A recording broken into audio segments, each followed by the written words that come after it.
Welcome to the HVAC-OLOGY experience, where we talk about all things HVAC industry, topics that are so hot, they are cool.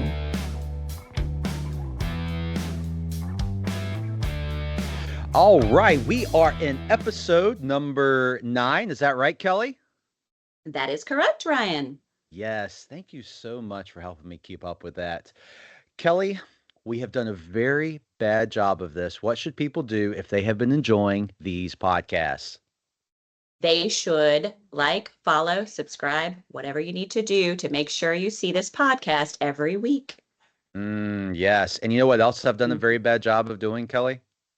Tell me. I have done a very bad job of introducing you. So I would like to introduce my co-host, Kelly Patterson. And I'm really not a very good drummer. I used to, when I was in a rock band, I used to try to get on the drums and I would immediately get pulled off by other band members. So Kelly, while I don't know if you knew this, but I actually got pretty sick after doing my South Africa trip that we talked about. And being sick, I started watching a dang reality TV show. And guess what it did to me? Did it make you apply to be on the reality show? Say yes. No, it sucked me in to where I started binge watching these dang things, and they're so stupid. So I have a question for you. I have to ask which one. I'm Come on, tell me. To say it. I'm embarrassed to say it. Tell me. Perfect Match on Netflix. It's a dating show. I've never heard of it. Yeah, don't look it up. So, and I'm like, I'm going to bed at night thinking, are these couples going to stay together? I would have never pegged you as a reality TV show watcher. Kelly, I'm not, but this one's grabbed me and I got to see it through the end. So I have 2 all-time favorite shows that I can go back and watch, and that is Lost and Friday Night Lights. Do you, Kelly? I'm with you on Lost. Okay. The last season, I'm hoping I'm not spoiling anything because I think it was over like 10 years ago, but last season of Lost, it got pretty weird, didn't it? It did. Very much so. Yeah. Yeah. I skipped that season. Yeah. So do you have a show that you can go back to and you can watch over again? So I, back in the late 1900s, I started watching a show called The Gilmore Girls. Oh. And I watch The Gilmore Girls still every single day while I get ready for work. That's great. I have been watching it continually since 1998 or 99. So I love their fast-paced wit, the mom and the daughter. Me too. Yeah. Mm-hmm. It's fun. Yeah.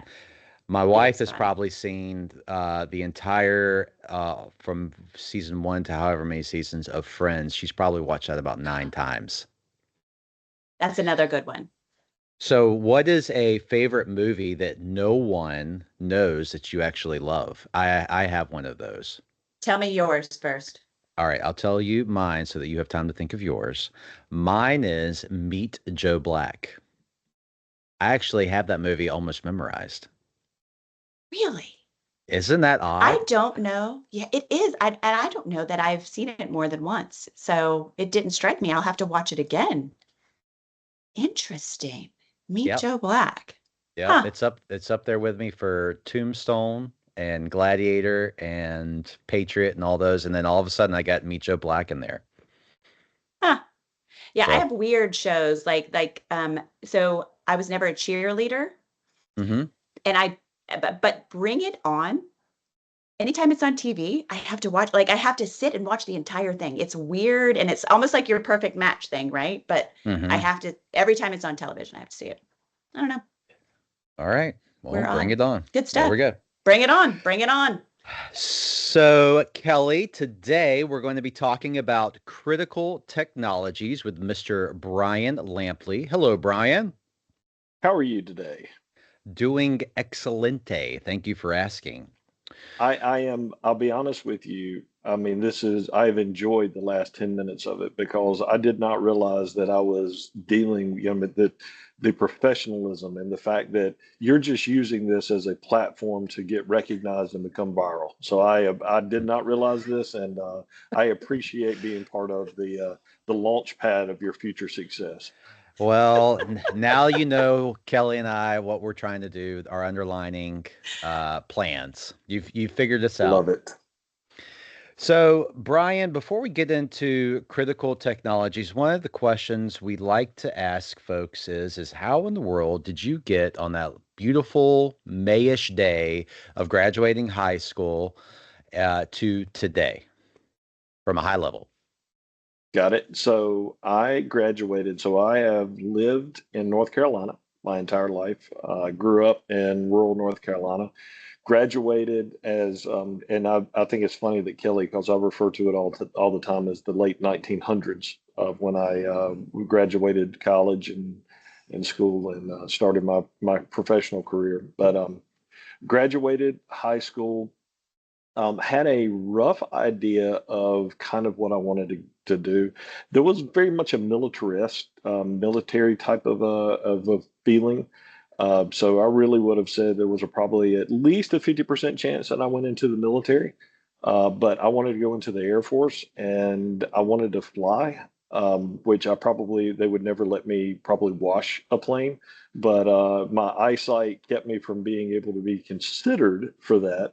So, then it was, okay, what else do you want to do? And my father had an interesting career path as well, but he worked for, at that time, CP&L, Carolina Power and Light. And so there was a kind of an engineering background, an electrical background. My maternal grandfather was a significant influence in my life, coach, mentor, before I knew such a thing as a coach or mentor existed. And he never graduated the sixth grade, but had an incredibly talented mechanical mind.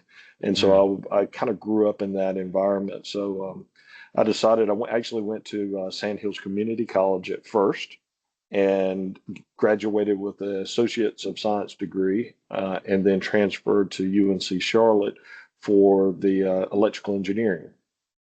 So I graduated in 1994, like you said, the late 1900s, with a degree in electrical engineering. And the reason that I am in the controls industry is because of my wife. So she gets all of the credit and all of the blame. At the time that we were dating, boyfriend, girlfriend, I was graduating college and I had two main job offers on the table that I was contemplating. One of them was with a company called Bell Atlantic Mobile, which ended up becoming Verizon. And that project was an engineering role in the Greenville, South Carolina, one of their main headquarters. And the other one was with a controls company that was based in Greensboro. And so my girlfriend at the time lived in Winston-Salem. And so Winston-Salem was about 40 minutes away from Greensboro and was about 4.5 hours away from Greenville, South Carolina. So I became a controls person. So that's my controls background story. There you go. A story, So a love story. Sorry. No, go ahead. Love decided your career path. I think that's great. That's right. Perfect match. Exactly. Mm-hmm. That's funny. So, what I'm hoping to do is to talk a little bit about what are controls. And if you don't mind, Brian, while we're talking and kind of building up the conversation, let's kind of start with the basics so that folks that are listening, if they've never considered controls, what in the world is it? And so, if you could just kind of walk us through, you buy this equipment for building and now you need to know how it operates and you need to make sure that it operates correctly and you need to have these schedules and energy savings and all that. Can you kind of walk us through how in the world does a customer get let's just say a air-cooled chiller, some air handlers and some VAV boxes, and then where do they go with controls? Sure. So, I'm going to try to kind of set the context just a little bit on there and kind of the invention of control. So the invention of, kind of like modern flight is the Wright brothers and, back down at Kitty Hawk, is that the kind of the inception of controls was a man by the name of Dr. Johnson, who ended up being named as one of the main, controls companies that are out there. And he was a professor, and he was tired of the steam radiators in his classroom either being too cold or too hot. And so he invented the first thermostat. And so that was kind of the beginning of controls. And that's really ultimately the same things that we're doing now, just with a slight different, kind of leaning to it. So it's all about being able to control the built environment. And so the mission of that depends on the built environment itself. So if it's a shopping mall, for instance, you want to make sure that if you're the owner of the shopping mall, you want to make sure that it's as pleasant as possible for people to spend as much time in there as possible so that they can spend a bunch of money. If you're a hospital and you need to be able to maintain the operating conditions of an operating room, that's the goal of that facility. So it's really kind of dependent on that. And that's really where the controls come from. And so when you're talking about an understanding, and this is an interesting piece of it, is that in the built environment, you have to have ventilation, you have to have conditioning of the space of some type. Even in warehouse conditions, you have some type of conditioning of the space inside the warehouse. And so the engineers that come up with the design of it, the first decisions that they make are actually control related decisions, whether they recognize it or not. The first decisions that they make are basically based on how it's going to control. So from if you're going to have a multi-zone situation, if you're going to have let's say you've got a classroom type of a building, how are you going to, condition that classroom? Are you going to have, an individual, unit for each classroom? Are you going to have a single unit that controls, that distributes air through an area of the building? Like you said, are you going to use chilled water, or are you going to use compressorized equipment? And all of these are kind of ultimately are controls related. Again, most of the time they don't even recognize that that's the decision that they're going to make. The controls contractor, what we have historically done is, really the critical piece of sewing these individual systems into a tapestry. Before we start, you have one piece of equipment and it does its thing, and you have another piece of equipment, it does its thing. But each one of these pieces of equipment really can't do anything until we actually connect them together and start making them operate as a system. And so we're the ones that are responsible for making sure that the chilled water system that is producing the cooling for the space is providing the right amount of cooling. The air handlers are doing the right amount of air going through it, and whatever the terminal units are, making sure all of these systems work together. And these all report back up to a front end system. And the front end system goes by many names, human machine interface, the BMS computer. All of these type of things is where that information would normally come back to and be represented. And at that level is where we would do alarming based off of abnormal conditions, trend information to be able to see what the overall system has been performing over a period of time, as well as having a real-time visualization of how all of the systems are interacting. So maybe another way to kind of package that up is that you have some pieces of equipment that come with a PIC on it, product integrated controller, that has the ability to have its own individual brain. And so you could have a bunch of pieces of equipment with their own individual brain, but what you guys are doing are creating a collective neural network between each other to where the entire system, one, knows that it exists. So air handler on first floor knows that air handler on second floor exists, And then the chiller knows that air handler 1 and 2 exist, and knows that the pump exists, and the pump knows that it needs to create the flow to be able for the chiller to be able to operate correctly. And so, what you're doing is you're kind of building this neural network between all of these different brains. Is that kind of another way to say it? Absolutely. And that's it, when I started off with my career, again in that late 1900s, the controls contractor would provide all of those individual controllers, whether it was, so there was no packaged equipment controllers. If it was on a very unique piece of equipment like a chiller. And what we have seen over, the last 20 years is a movement toward, like you said, that PIC, that package integrated controller. And so it just depends on the type of project, the type of mission that the project has, on who provides that controller. But at the end of the day, the result is exactly the same. Whether we provide the controller or other companies provide the controller as part of their equipment, is connecting and binding all of that equipment into a single system to be able to allow the facility operations team to be able to interact with it. So you have all of these different, so, rewind, decades ago, and you have all of these different companies that are trying to make the cat's meow as far as controls are concerned. And so they were speaking their native language, and they were trying to get all the bugs out, make sure that the code is written correctly. And then what you see is that you have these languages, but then you have translators of those languages, and really, to me, unless you may know of some more, but the three main ones were Modbus, LAN, and BACnet.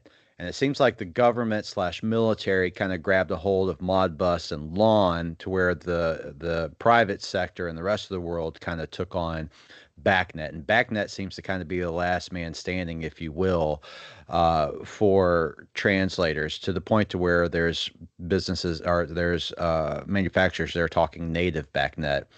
Kind of what Do you have any background as to how in the world all that kind of came about? And, why is it that BACnet is the one that you like to go after, if you can, as far as translating or talking between different pieces? So when we started off with controls, like you said, Ryan, is that it started with all the companies developing their own platforms and their own communication protocols, and it was basically out of necessity. There was no real thought of having a single type of platform, and who would come up with that? Who would come up with that overall, platform to connect everything together? Because they were just trying to, number one, is that they wanted to capture the building. There was a commercial reason not to allow it to communicate to other things, and it was also not really an expectation of the owners themselves that it would connect to different products. And so what we saw is a shift in open systems in the early 2000s. And that was pretty much the reason behind, was because customers did not want to be handcuffed to an individual company. That's really, Yep. probably 90% of the reason and the desire. And like you said, there was two basic, different protocols out there that kind of came to the forefront, and that was LAN and BACnet inside the HVAC world. Modbus has always historically been more on the electrical side, even though we do see Modbus used in HVAC controls. It still is very prevalent in the electrical systems today. So it is the number one protocol that we integrate to when it comes to electrical systems. But LAN was interesting because LAN it was open, an open product, but it was actually a very proprietary system. And it was proprietary because there was only one company in the world that could make LAN chips, and that was the Echelon company. And so what that allowed manufacturers to do is go and buy this one chip, and then it was guaranteed that it would communicate. Mm. BACnet is actually a standard, and it is created by ASHRAE. And so it was specifically designed for use in exactly what we're talking about, BMS HVAC controls. Interestingly enough, LAN started off as a CAN bus type of communication protocol in Europe. In fact, if you go to Europe right now, the majority of all the trains still use LAN as their CAN bus inside the train. So it was not an HVAC centric type of protocol, whereas BACnet absolutely was. And because no one company owned BACnet, it was an open standard. It allowed for companies to come in and be able to take in and use that and use that and build their own systems, build their own things around it, but still have this common protocol to be able to go across. Now, some of the challenges that we have seen with BACnet, and by the way, BACnet, you're exactly right. HVAC wise, LAN is a dinosaur. Every once in a while, you'll find a fossil somewhere, but other than that, you don't see any new projects with LAN in them. It is all BACnet. Um, but we're actually entering in yet another phase of HVAC controls that is a very interesting one, is that we're actually transcending BACnet. What I would project, and I know that we're going to kind of talk about trends later on, but I foresee that BACnet will actually start taking a back seat to other protocols that are even more open than BACnet are. Because one of the things that are a challenge with BACnet is it was designed to be very routable, meaning that when you put it into a system or network, it was designed to be able to go across and communicate to different products. And so the problem is that again, for our southern listeners, is that it's kind of like kudzu. It's very hard to contain when it gets onto the network. And that is very good when it comes to making sure that it works as an open interoperable standard, but it's not so good when you start talking about some of the cybersecurity concerns. Mm. Very good. So if you are a building owner or you're a mechanical contractor and you've put in a Daikin chiller, you've put in a Carrier air handler, you've put in a Johnson Controls air handler over here. So there was a time when the ability to get those guys to speak to each other and even the baud rate that they had was different, to where you would have a hard time integrating all of those. Has that kind of gone away now? Like, is that kind of an easier plug and play scenario? It is way easier. It's not entirely gone away. And the reason is that when we start talking about MSTP as far as BACnet, and that we still have the majority of our projects that are MSTP, they're an RS-485 based network. And so with that, you're still relying on baud rates. And what you'll end up having is, and it would be no different than buying something off of Amazon. Sometimes you'll buy a Wi-Fi thing and it will only talk, 2.4 gigahertz, where everything else is on 5 gigahertz. So you'll still run into some of that, those issues with the communication bit rates and all. Now, once we start transitioning over to the IP based, that legitimately now completely goes away.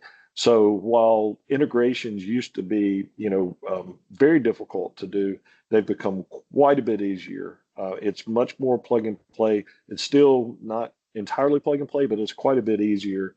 And those challenges of those early systems are somewhat of a thing of the past. So what is IP base, and how is that different from the past? Yeah, so the IP based is literally internet protocol. And so what you have is that, these devices will talk BACnet, and it'll be BACnet over IP or Modbus over IP. And what that is that it's just a different protocol language that is riding on top of the internet protocols that are, every computer out there. And so it's a high speed, Cat6 cable, just like plugging into your modem at home. It's exact same underlying infrastructure. And what that allows you to do is have a lot more of the security and cybersecurity elements to be able to be built in. So instead of having HVAC companies to try to build in cybersecurity, which they will never be good at because that's not their business, right? They're just you start transitioning from that into what the companies that are good, that have their entire company built around cybersecurity, being able to use those types of tools and underlying protection. So you ended there in a good spot. So cybersecurity, I've sold controls in a prior life, and one of the hardest things I would do is I would sell this solution. It was exactly what they needed. Price point was perfect, and then you get and start talking with their IT department, and it was like pulling teeth to get them to release static IP addresses to where I could then be able to remote in. So, why is it that uh, that is such a big deal? The cybersecurity aspect of that, and then kind of walk me through just what is the responsibility of a controls contractor to make sure that the end user's cybersecurity is locked down. Yeah, there's still a little bit of a wild west when it comes to projects, and the reason is because you have the HVAC. So this starts coming into contracting, which I don't want to bore the audience with contracting conversations, but the HVAC controls have historically been bought under the mechanical package because we have systems that control mechanical systems. The IT network is usually a subsystem on the electrical side. And then you have the overall IT structure, which is usually the owner provided or owner dictated. And so, from a contractual standpoint, it really, again, is a little bit of a wild west as far as who has the overall ownership. And we still run into a lot of problems with the IT group, and it's mainly because of the easiest way to make sure that their systems are protected is to wall them off and not allow anybody to connect to it. That's the number one easy situation, especially when you start talking about if you think about how many computers that they have inside an office building.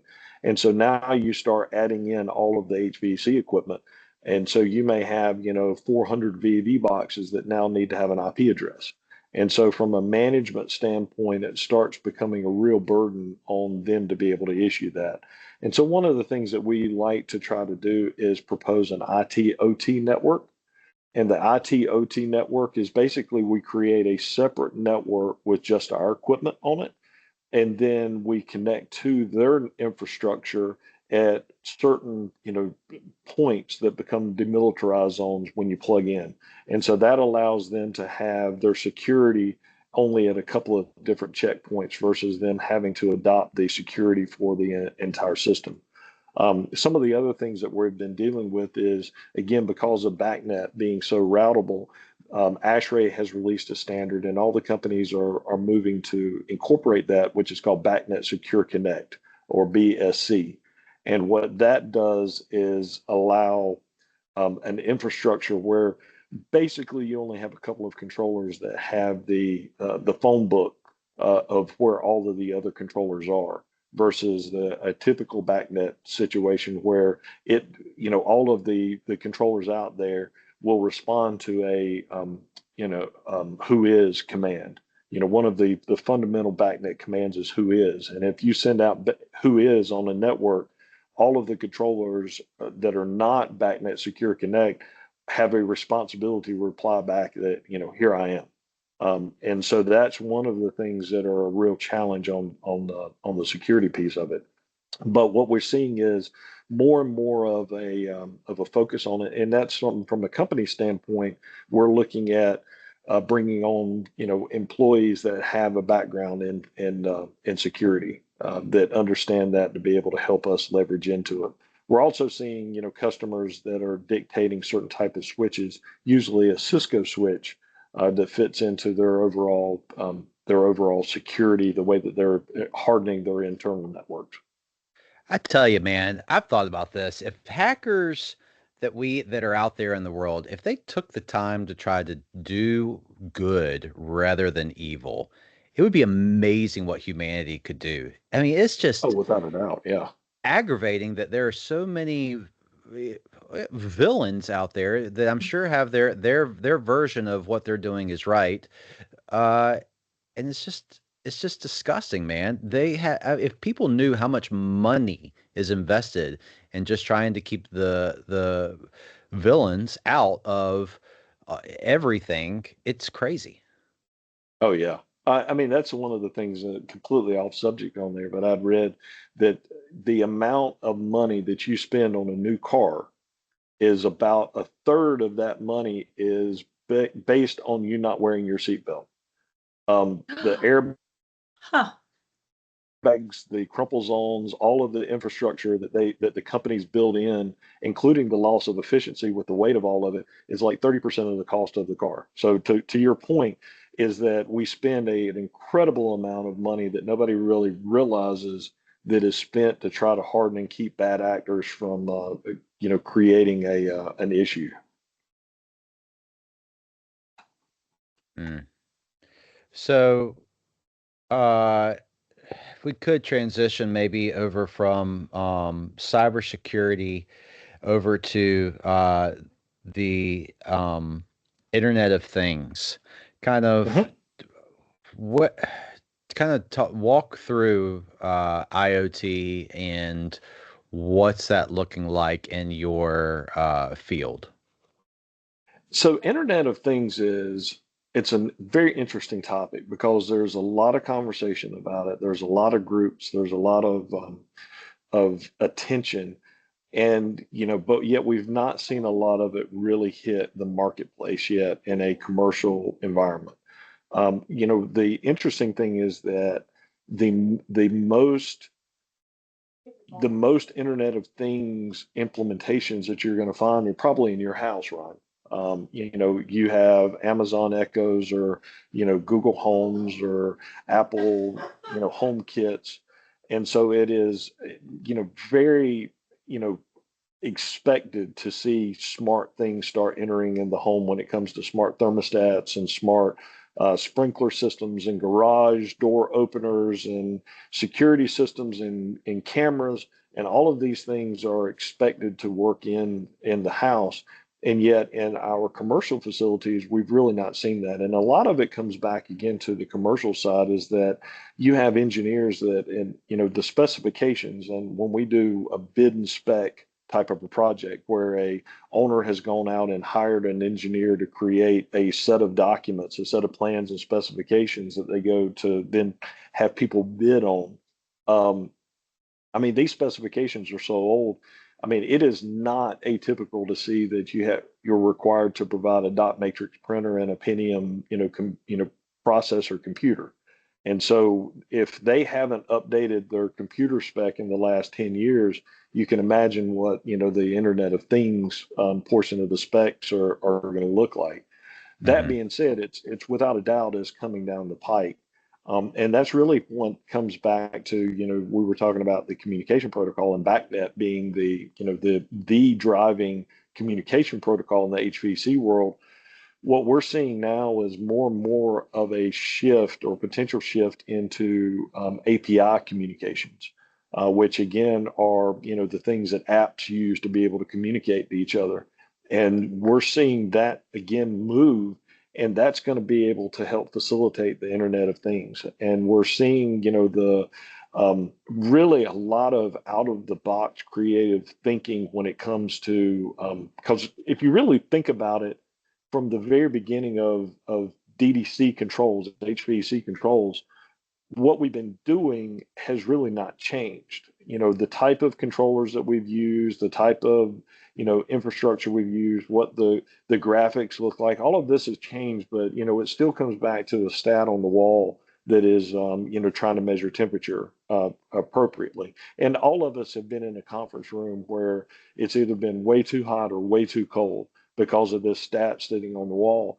And what we're seeing now is companies that are coming out with products that are literally using, brand new technology to be able to tell the temperature of a space that is away from the wall stat, that they can actually program in that you're wanting to tell the temperature, from a conference room, from the ceiling down. We have sensors that are doing, basically passive people counters. so that we can actually look again. If we use that conference room as our model, we can actually count how many people come into the room plus or minus two, and so that we can actually start having the system reacts faster to be able to cool down the space versus waiting for the space to get super hot where the sensor on the wall finally picks it up. And so all of those things are coming down the pike, and most all of them are being implemented in some way with the Internet of Things type of backbone technology. That is way better than the way I used to handle things. So I had a law firm, and it was three ladies in a row, and they were all along the perimeter of the building. So there you have windows.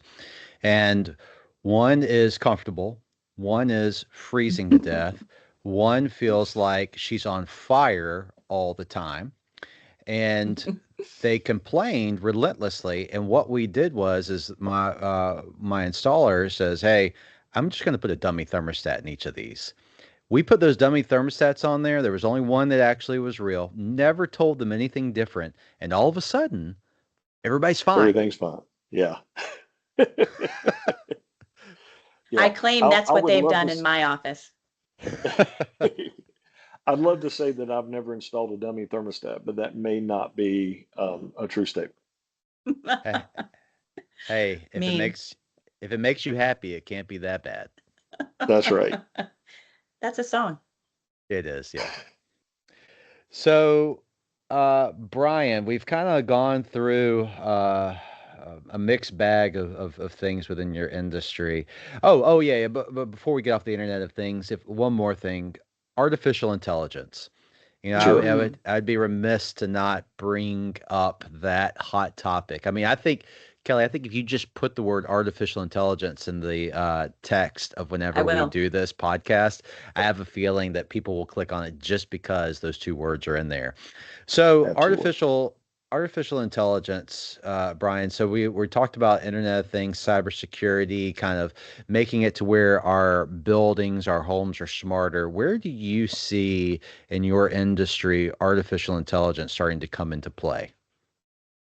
So, when I first started hearing about artificial intelligence, one of the things that really struck me was that, uh, that it was talked about, how scary it was, and what kind of a threat to humanity. In fact, Stephen Hawking said that the thing that scared him the most was artificial intelligence. And I was ignorant at the time, and in my mind, I'm thinking about Terminator, the rise of the machines, and Yeah, launching Skynet. missiles at each other, the Mm-hmm. Skynets, exactly. And what we've really seen is AI has kind of snuck up on us. It's kind of grown and grown and grown, kind of in the back, in the shadows, and all of a sudden it's just burst onto the scene, and it's amazing, how much stuff is out there and headed that direction. And I think that will see very similar to that when it comes to building systems. I think that you're not going to have this, oh my gosh, AI is, we're going to do this with AI. I think it's going to be very sneaky in the way that it gets adapted into the system. From a technology standpoint, from an engineering piece of it, we're starting to use AI to help build sequence of operations. You can actually have AI build programming for control. So that's kind of that back office engineering piece of it that is able to be, and you don't want to, it's not perfect by any stretch, but if it's able to do the heavy lifting, and do a lot of the core piece, where now your engineers, which are very short supply, now have the Mm-hmm. ability to spread their knowledge base and their capabilities over a wider portfolio of projects. So we're absolutely starting to see it in that.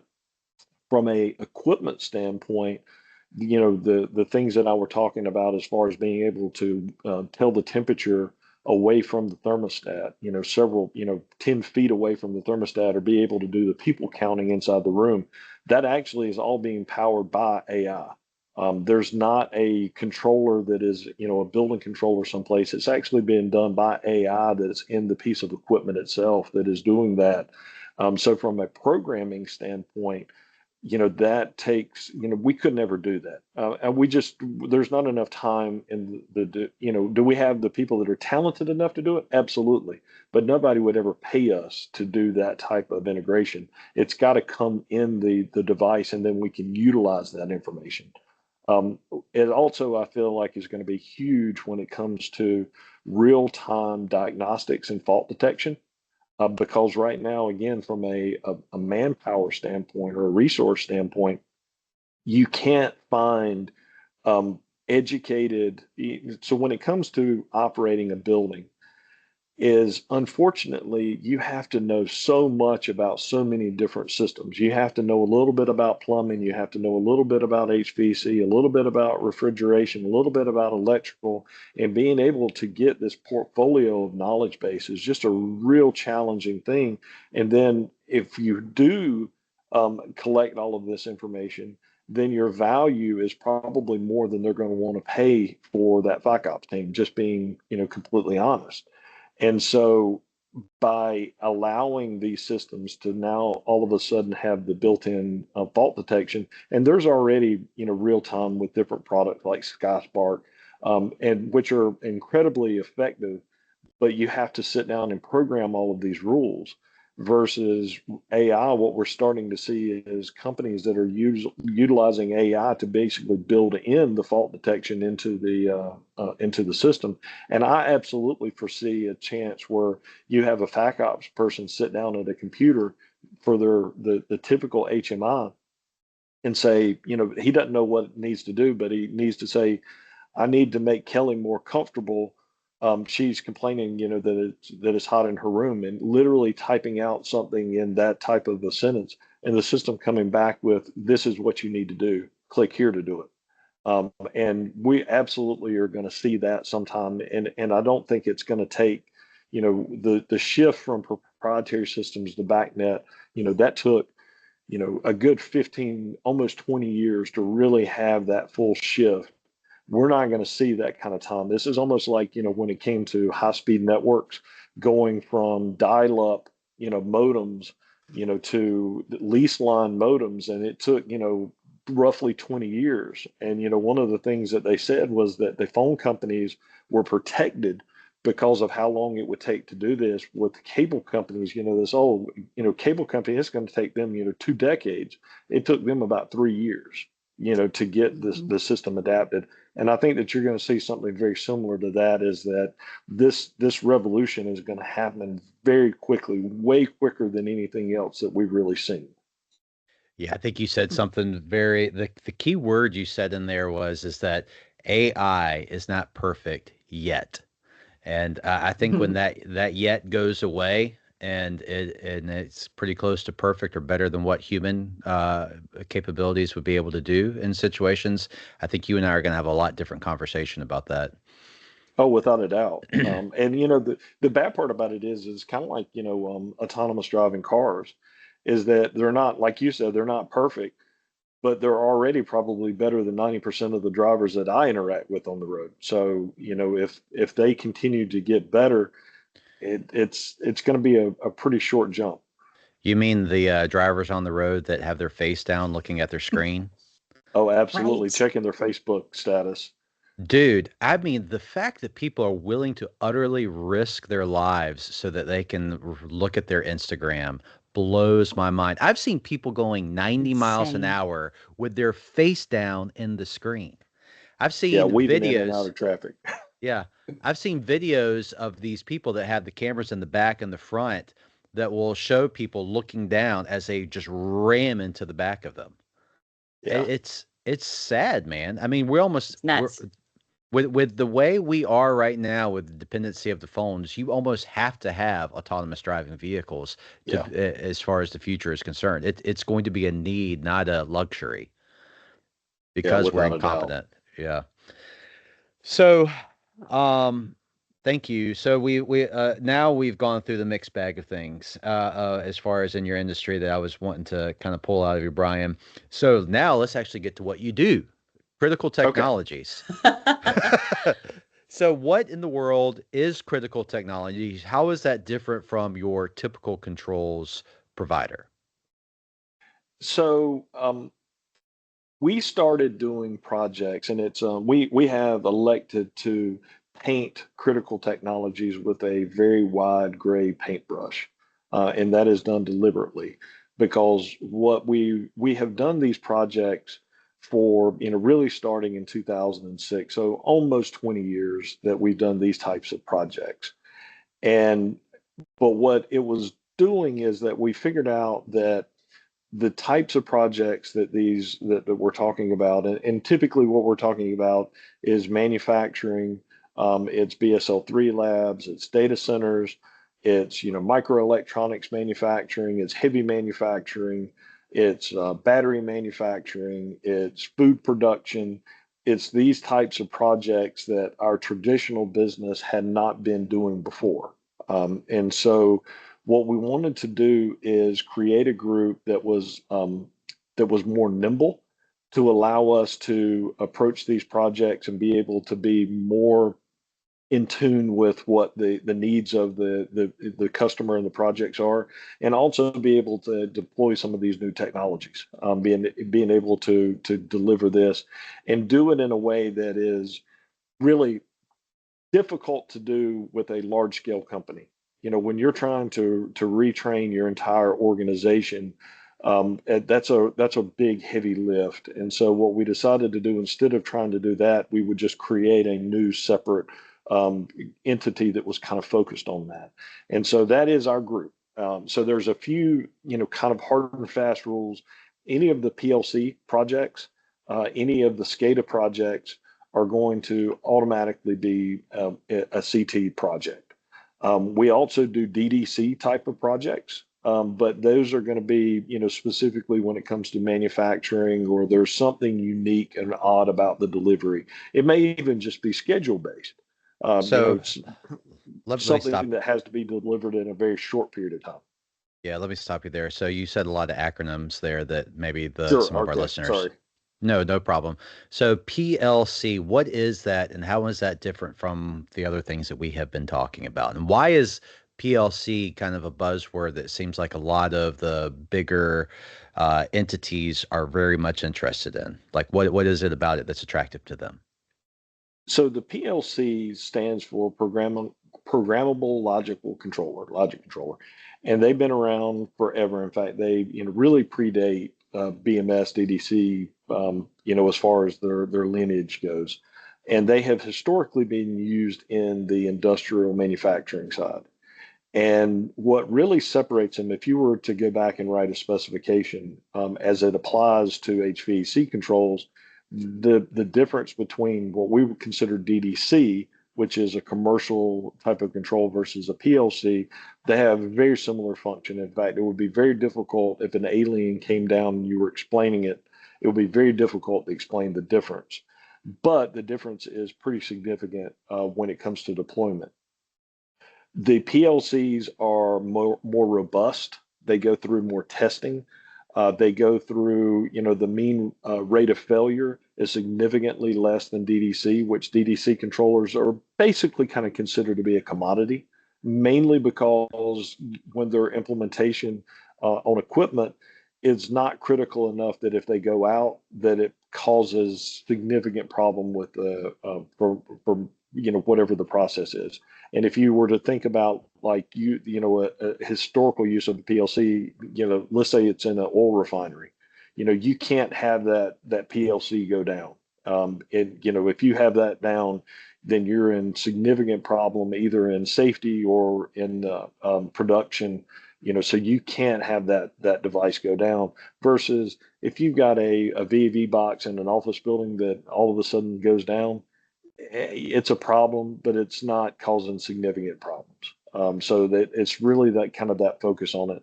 The PLCs also have a much faster scan rate, which historically has not really figured into the HVAC world. And the reason that I say that is that we look at temperatures based on really minutes, because the systems that we interact with are very slow reacting. The interesting thing is that when it comes to using PLCs into a conventional DDC market, why would you do that? Well, there's a form factor, there's a function factor, and there's certain things that PLCs do that DDC controllers just can't do, at least right now. And one of those is a redundancy model. And the redundancy model is that if we have, let's say that we have a chiller plant and we have, 20 chillers that are connected into this chiller plant. Or let's say we've got 5 chillers that are connected into a chiller plant. Is how do you make all of those systems work together and make it into a high availability system so that if you have a single point of failure, your entire system doesn't stop working. Now, historically, what we would have done is put in individual controllers for each of those lineups, and then we'd be passing heartbeat information back and forth through the network. We may even have some hardwire signals of, hey, I'm online and working, or I'm offline, and we're doing those type of things. All of that is a really challenging way to program around, and it takes a lot of time, not only to program initially, but to do the checkout and commissioning, to make sure that it's operating correctly. So if we're able to put all of that information into a single brain, it becomes very easy. But that comes back to putting all your eggs in one basket. If you put all your eggs in one basket, you need to be pretty doggone sure that basket is a good basket. And so from a redundancy module, it allows us to put all of that intelligence, basically a dictator, right? We're putting a dictator of the system in place that has all of this information going to one person that's making the decision. But then we have this redundant dictator that is sitting over here ready to jump in if there's a problem with that first controller. So that allows us to be able to have a high availability system, but actually streamline and simplify the actual implementation.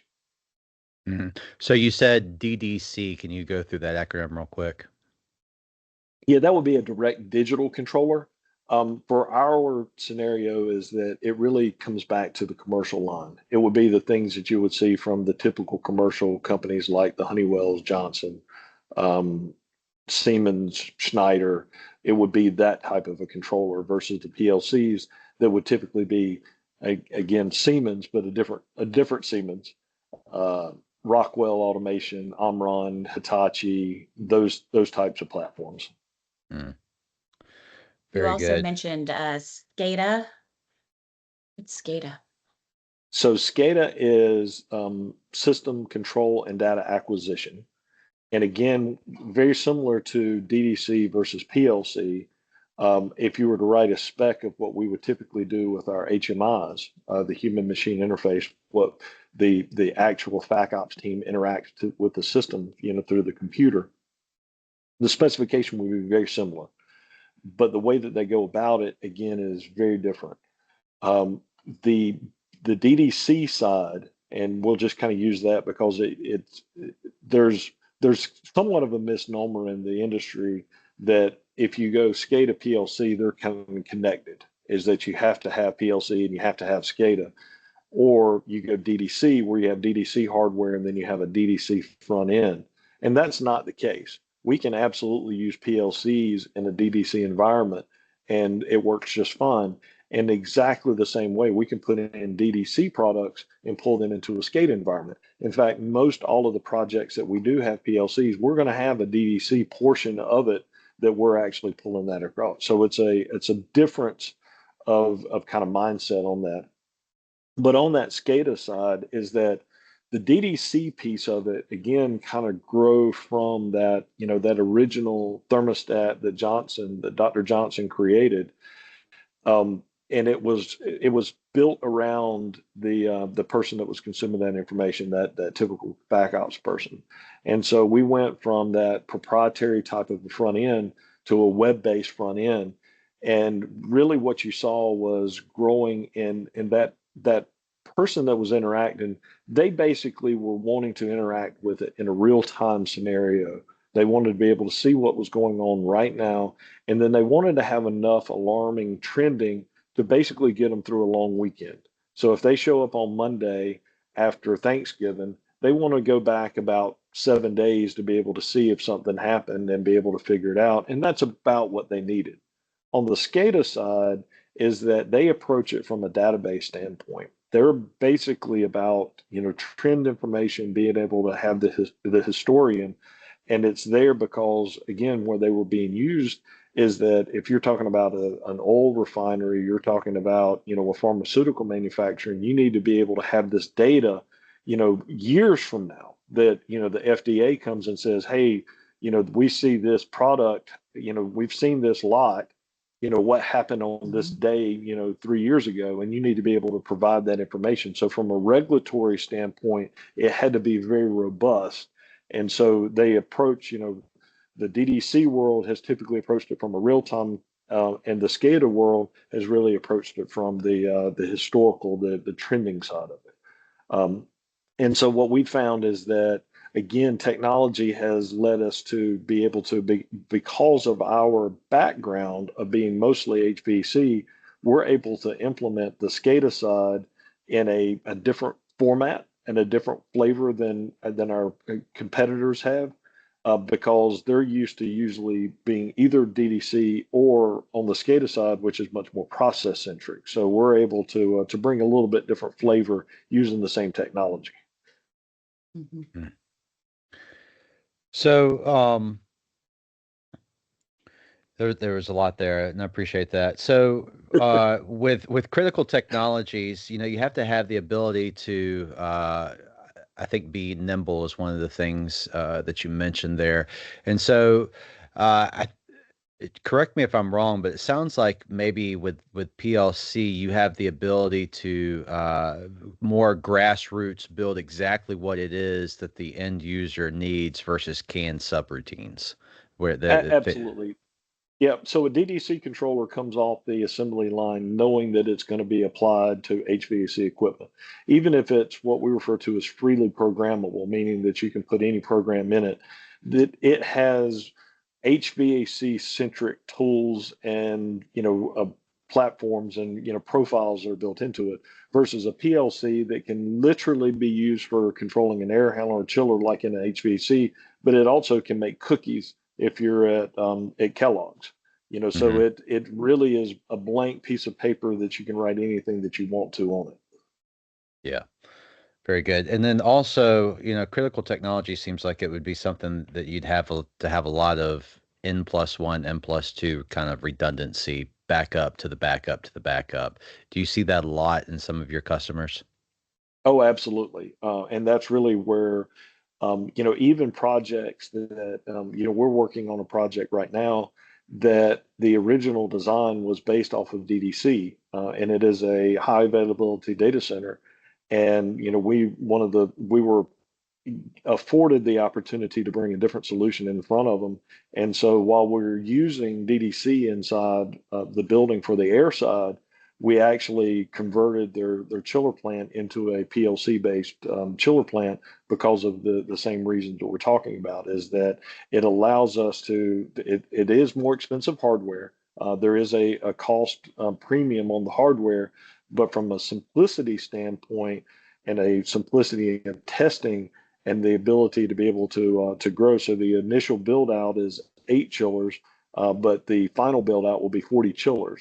And all of those 40 chillers will be connected to, a single pair of redundant PLC brains that can control that. And so the overall implementation and staging in is massively easier to be able to do that. And so, we use the redundant PLC platform on BSL3 labs for the chiller plants, for air side, depending on the situation. So we use it quite a bit on the redundancy platform. Now, as far as the critical technologies, as far as a group that provides solutions, are you landlocked to just the southeast of the United States, or do y'all go beyond that? Yeah, that's one of the things that we're very proud of. And again, one of those being nimble and agile is that historically, it kind of comes back to that proprietary standpoint, is that companies had contractual limitations that would landlock them into a certain area. And because of PLCs are not really done and purchased that way, we really don't have anything that keeps us landlocked. And so we are currently working on projects this week, projects in Kansas, in Ohio, North Carolina, South Carolina, Georgia, Ireland, and Denmark. So we've done projects in 30 states and 6 countries, which is it's pretty cool for a company that's based in Greensboro, North Carolina. That's really cool. Mm-hmm. So it sounds like you're willing to, like, if you have a very large company that has facilities all over the world, you're willing to travel to where they need you to go. Absolutely. Yeah. We don't, it's one of those things that we've been in the past, we had a little bit of a didn't want to, we'll go do it if you make us, but we don't really want to. We've kind of we've dropped that and moved to we're ready to go. Cool. So one of the things that we like to kind of end with conversation wise is when's the time that you and or your team have had the chance to put on the Superman cape for a customer? Kind of walk me through that story, if you wouldn't mind, kind of at a high level, and feel free to kind of keep names out if you need to. Sure.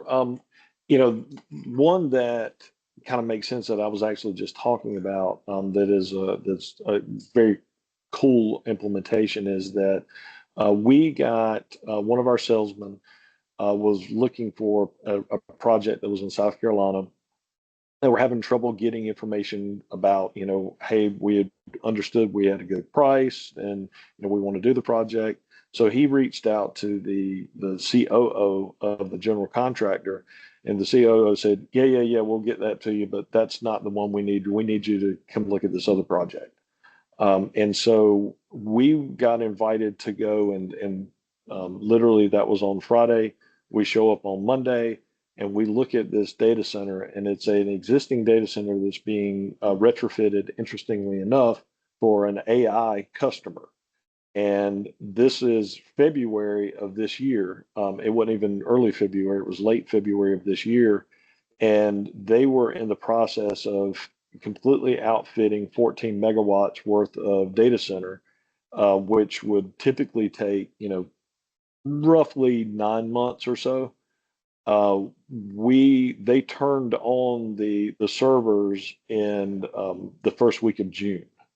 So from the time that we initially walked the job, which was in February, February, let's say March, April, May, June, within 4 months, we went from, not seeing the project, not knowing anything about it, to actually helping them turn over and actually taking on load in that facility, which is an amazing turnaround. I mean, it's just unheard of.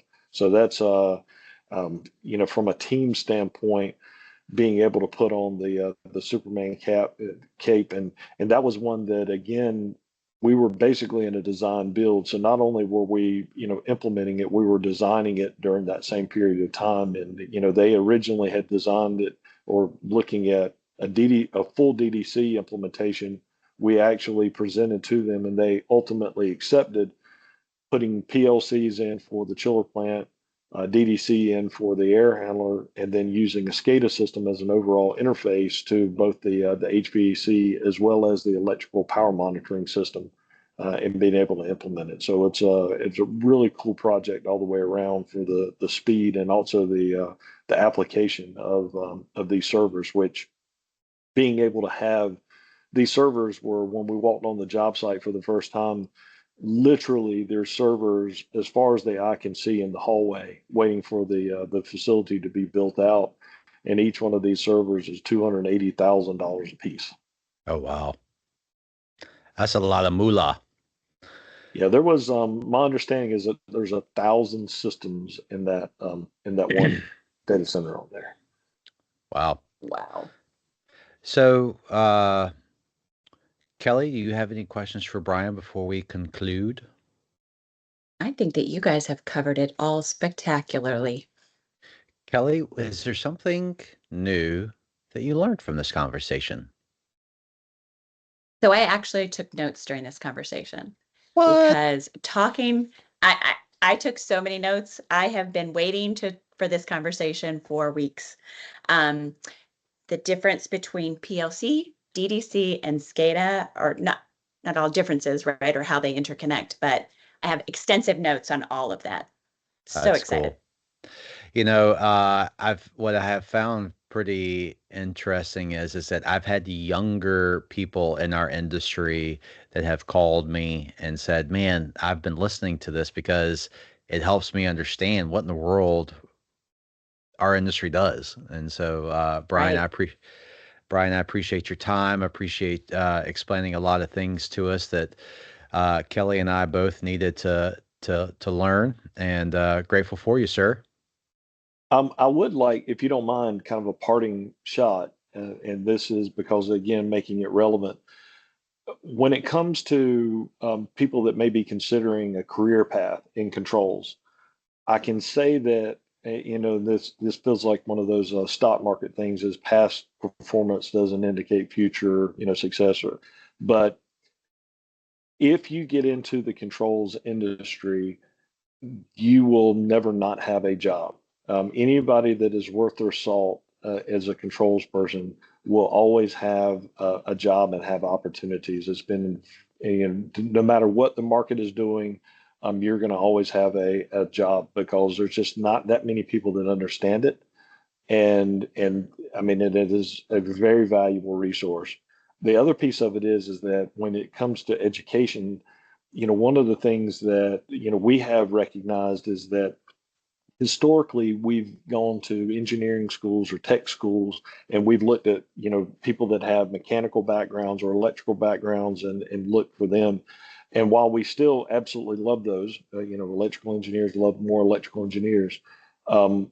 We have broadened our horizons to look, of course, at computer engineering, network security, again from a cybersecurity standpoint, and really, degrees are great, but what we're looking for is people that have a desire to continuously find more knowledge, Python programming, those types of things that are in there. So the only thing that I would again, kind of that parting thought is that from a career standpoint, if you have any kind of leanings toward this, it is absolutely a fantastic career and will guarantee future success if you are willing to put the time and energy into it.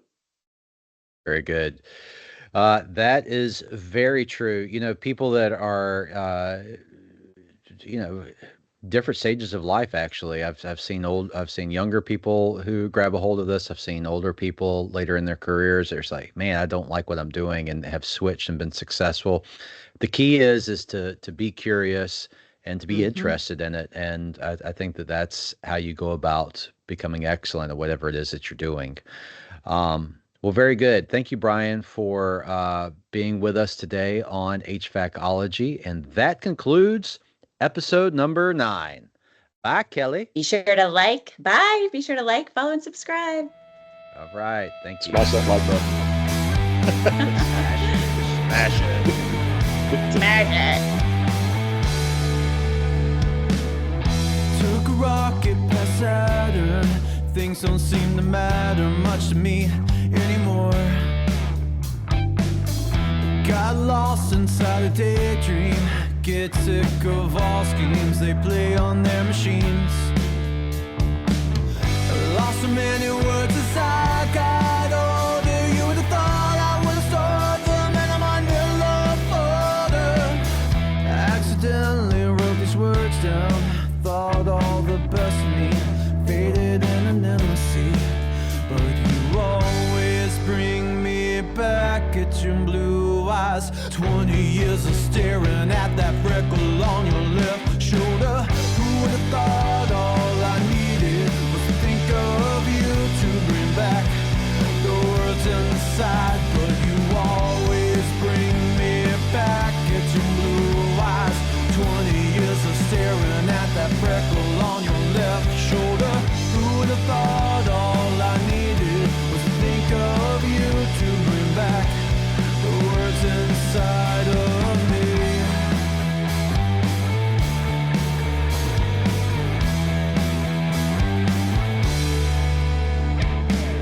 I drove an hour to see you. Things just seem to matter more to me anyway. Got lost lost in reality. No answers to cancer, we never got to talk. Lost so many friends as I got